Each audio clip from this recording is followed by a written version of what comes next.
Hayes got beaten 5-0. Obviously we'll be looking to put that defeat firmly behind them. Top scorers for Hayes this season are number 10 Martin Randall with 7 and Lee Charles wearing 8 this afternoon, who has 11 goals and also played in that semi-professional international in the week. Well, the old adage about never changing a winning team is not something that Brian Talbot subscribes to, because the Diamonds' last match in the conference, the 3-1 victory over Southport, was a game in which Adrian Foster, Rushden's top scorer this season, scored. But he's down to the bench today, and Carl Heggs, who's traditionally been employed on the left side of midfield, this season gets his wish of a place in the attack alongside Darren Collins. Miquel de Souza, probably quite interestingly, is not in the 15 at all at Church Road today. John Brady, just to the, well, in the middle of our shot there, wearing 7, is returning to a ground where he spent several seasons. Of course, joined Rushden last summer from this Middlesex club. And ball forward. Underwood bouncing awkwardly for Smith, and he's only managed to skewer that wide. Picking it up is Randall, who shoots when he should probably have crossed, because Lee Charles in the middle there, unmarked, was screaming for the ball. So an early opening wasted for Hayes. Well, Warburton won that in the air. Tries to send Heggs sprinting away. Heggs managed to wrap his foot around that ball, and he sent Darren Collins away here. This is Collins, and saved by Mira. The first clear-cut opening of the game is in favour of the visitors, and Darren Collins will feel that he should have done better. No doubt about it, he was definitely away from Sparks there. Tried to slot the ball wide of Mira. Maybe the angle was against him, but that's certainly a chance missed in the opening 10 minutes for Rushden and Diamonds here at Church Road. Still goalless between 5th and 3rd in the conference. Nicked the ball off his toes. Brady's corner. Mira has dropped it. Heggs. Oh, an awful scramble. The ball's in the net. But who off? I have absolutely no idea. Well, Carl Heggs has been quick in saying, well, if you want to know who scored the goal, I can tell you, because it's me. Well, look at him, he's delighted. But we'll have to wait for the replay here to find out whether it was Heggs' goal. Mira dropped it. Warburton, Heggs' header, came off Mira again, bouncing towards goal. And that was Jason Goodliff hammering the ball into the roof of his own net. But was it on its way in anyway? I think it probably was. Carl Heggs wants it. And Hayes a goal down after 12 minutes on their own patch.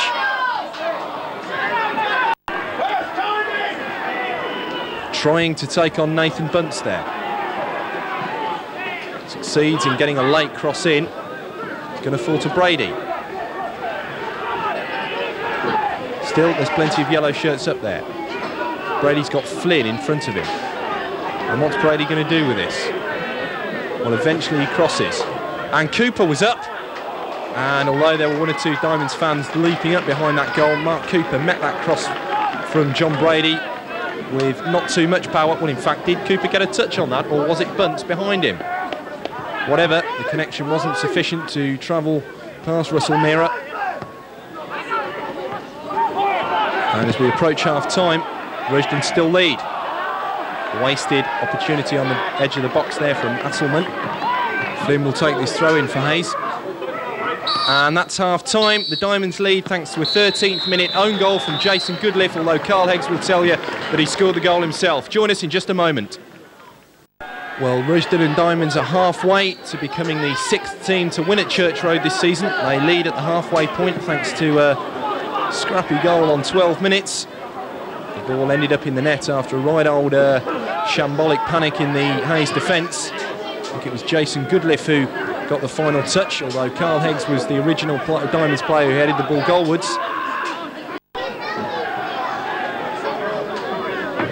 Flynn takes it, and the touch back across goal, and an equaliser. Less than 2 minutes into the second half, Hayes are level, and it's defender Chris Sparks who's got it. Well, the Diamonds just cannot hold on to a lead. How many times have we seen this? Leading at half-time, within minutes of the restart, they've been pegged back. The corner driven across, nodded back across goal by Alvin Watts. And Chris Sparks has swivelled there to register an equaliser. That's Sparks' 3rd goal of the season. It's come back out to Jason Goodliff. And Underwood's headed clearance will only find its way here to Watts. Driven across, Bradshaw with a clearance that he didn't know too much about, and will be thankful, if only for the fact that it spooned over the bar and not beneath it. Failing to win the ball and leaving a leg in there, without any doubt, on Nathan Bunt's, Carl Heggs, and he's got to be a little bit more careful than he's being, because having already been yellow carded, Carl Heggs needs to be a little bit more selective about what he does. Well, that's not fooled by Flynn. Oh, two Diamonds defenders went up with that, it fell to Bunts, and Hayes are in the lead 8 minutes into the second half. What a turnaround we've had, because Hayes were trailing at the interval, and less than 10 minutes into this second period, they are now in front. This free kick was lofted into the box. Two Diamonds defenders went up for that. The ball dropped to Bunts, and a finish which beats Smith, who was possibly unsighted there. Such a disappointing goal to concede once again for Rushden. Corner taken by Watts. Far post ball. Rodwell and Butterworth managed to get it clear for Rushden there. And flicked on towards Charles inside the box. Can he turn here? Oh, the effort came in from Randall. And that wasn't far away, believe you me. That could have been game, set and match for Hayes. The ball laid back on the edge of the box, and a good strike from Martin Randall, which I don't think Smith would have got to. That could have been 3-1, but as it stands, Hayes still lead by virtue of those two early second half goals. Well played by Randall as Hayes looked for a third still. Towards the far post, and cleared from almost on the line there from Jim Rodwell. The header was from Wilkinson, and it's not something that's required at this stage of the campaign. Of course, things are getting so lively at the top there as Foster breaks through. Good chance. Foster scuffed his shot, and in the end it posed no problems to Russell Meara there, but I was saying a few moments before that, well, this is the chance for Foster again, and just look at the way things opened up for him there. Carl Heggs peeled away, and at that point Foster was in on goal.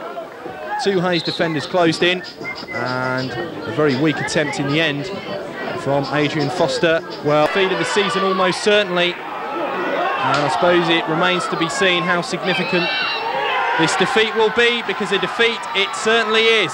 And 3 successive wins for Rushden mean nothing, because they've gone down 2-1 here at Church Road. Hayes today. Hayes extend their unbeaten run to 7 matches, and today's win was thanks in part to that man there. Chris Sparks scored the equaliser just a couple of minutes into the second half, after Carl Heggs had helped Rushden gain a 13th minute lead. Final score at Hayes, 2-1.